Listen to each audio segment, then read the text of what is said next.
இப்போது நூல் பைப்பிங் நெக்கில் வைக்கிறது ஃபஸ்ட்டு வந்து லைனிங்கில் தான் வச்சு தைக்கணும். ஸோ லைனிங்கில் நம்ம நெக் கட் பண்ணிடுவோம் இல்லையா, ஸோ அதில் வச்சு கரெக்டாக அப்படி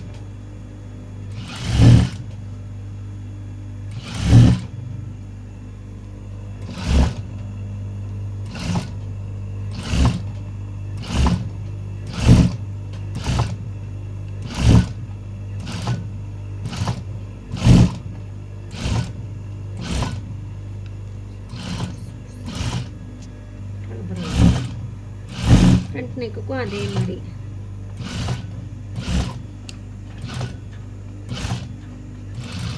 ஃப்ரண்ட் நெக் வைக்கும்போது ஒன்று மேலேருந்து ஸ்டார்ட் பண்ணிங்க அப்படின்னா இன்னொரு நெக் வந்து கீழேருந்து ஸ்டார்ட் பண்ணிக்கோங்க.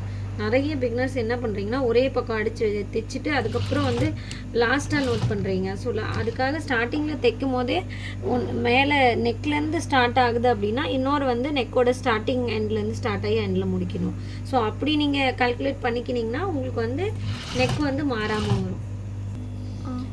கை ஸ்லீவ் அடிக்கும் போது நிறைய பிகினர்ஸ் என்ன மிஸ்டேக் பண்ணுறீங்க அப்படின்னா ஸ்லீவ் வந்து ஒரே பக்கம் அடிச்சிடுறீங்க. ஸ்லீவுக்கு ஃப்ரண்ட் ஷேப் எடுக்கும் போது நம்மளுக்கு அந்த ஷேப்புக்கு வந்து ஷேப் கம்மியாக எடுக்கிறதுனால நம்மளுக்கு வந்து அது என்ன ஆகுதுன்னா கரெக்டாக கெஸ் பண்ண முடியறதில்ல. ஸோ அப்போ என்ன பண்ணணும்னா நீங்கள் ஒன்றா நேஷ் வெட்டிக்கணும் ஃப்ரண்ட்டுக்கு.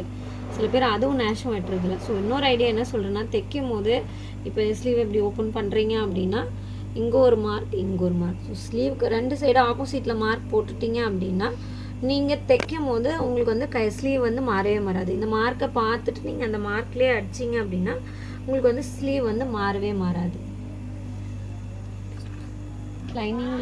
லைனிங்கில் இந்த மாதிரி ப்ரிப்பேர் பண்ணிட்டீங்க அப்படின்னா இந்த மாதிரி லைனிங்கில் வச்சு ஸ்டிச் பண்ணிவிட்டு அதுக்கப்புறம் தான் நம்ம இது வந்து மேல் துணியில் வச்சு ஸ்டிச் பண்ண போகிறோம். ஸோ மேல் துணியில் வைக்கும்போது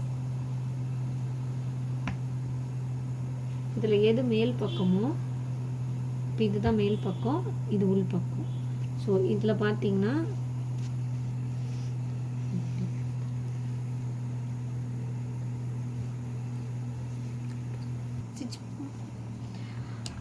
இப்படி வச்சுட்டீங்க அப்படின்னா ஆப்போசிட்டில் நீங்கள் அடித்த பைப்பிங் அடித்த துணி வந்து இந்த துணியோட கிளாத்தோட மேல் துணியும் இந்த துணியும் டச் ஆகணும்.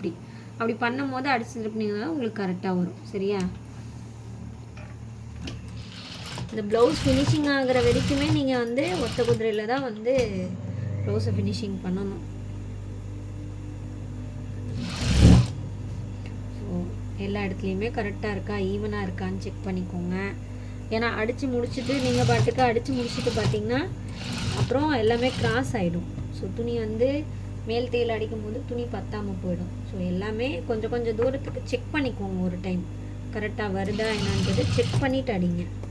ஸோ அப்படி அடிக்கும் போது உங்களுக்கு லாஸ்ட் வரைக்கும் கரெக்டாக வரும். ஸோ இங்கே ஹார்மோலுக்கு துணி கரெக்டாக வருதா, மொத்தமாக இப்படி வச்சு அடிச்சிட்டிங்க இது இப்படி போயிடுச்சு ஹார்மோலுக்கு துணி வராது. ஸோ எல்லாமே ஈவனாக நீங்கள் கொஞ்சம் கொஞ்சம் தூரத்துக்கு பார்த்து நெக் அடிக்கும் போதே அதை கரெக்ட் பண்ணணும். ஸோ இங்கே கரெக்டாக வருதா அப்படின்னு.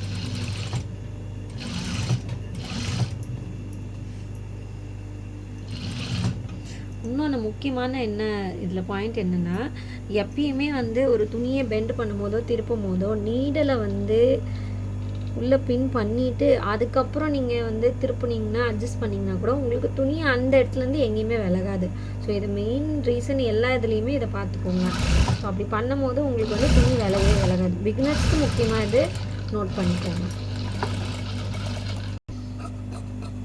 இப்போ இதை கட் பண்ணி எடுத்துகிட்டு நெக்கை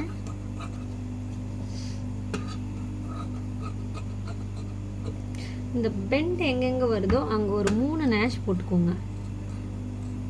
சரிங்களா? ஸோ இந்த ரவுண்ட் பெண்ட் வருது இல்லையா அந்த இடத்துல நேஷ் போட்டுக்கோங்க.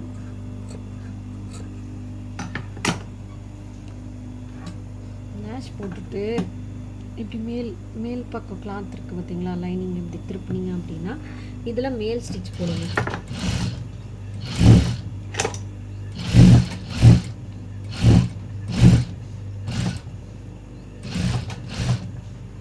அதே மாதிரி இந்த ஸ்டிச் போடும்போது உள்ளே இருக்க கிளாத் வந்து லைனிங் சைடு தான் மடங்கணும். ஸோ இப்படி மடங்கக்கூடாது, துணி சைடு மடங்கக்கூடாது. அதையும் நோட் பண்ணிக்கோங்க. லைனிங் சைடு தான் மடங்கணும்.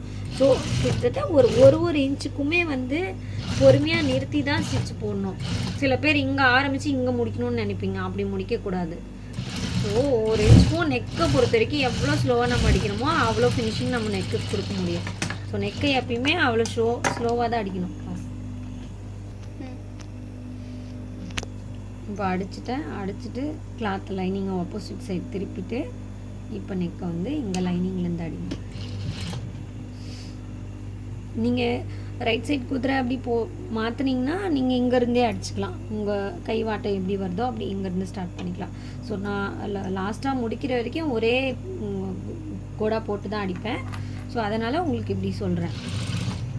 இதை அடிக்கும் போது லைட்டாக துணியை வந்து இப்படி இழுத்து பிடிச்சிங்கனாவே உங்களுக்கு வந்து இந்த துணியில் வர லூஸ் கீஸ் எதுவுமே வராது. நீங்கள் பாட்டுக்கு இப்படி அடிச்சுட்டு வரலாம். ஸோ அந்த ஊசி டியூப் போட்டுட்டிங்க அப்படின்னா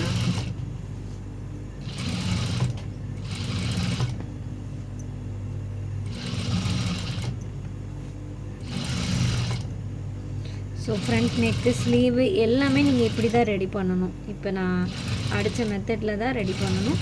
இது வந்து நெக்கை அடித்து திருப்புற மெத்தடில் இந்த மாதிரி. ஸோ இதே இன்னொரு மெத்தட்லேயும் அடிக்கிறாங்க.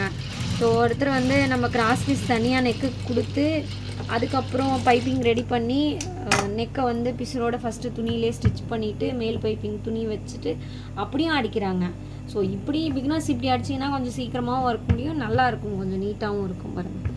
சரி, ஸோ இவ்வளோ தான் பைப்பிங், நூல் பைப்பிங்கு. ஸோ நெக்ஸ்ட்டு அடுத்த வீடியோவில் உங்களை மீட் பண்ணுறேன். தேங்க்யூ.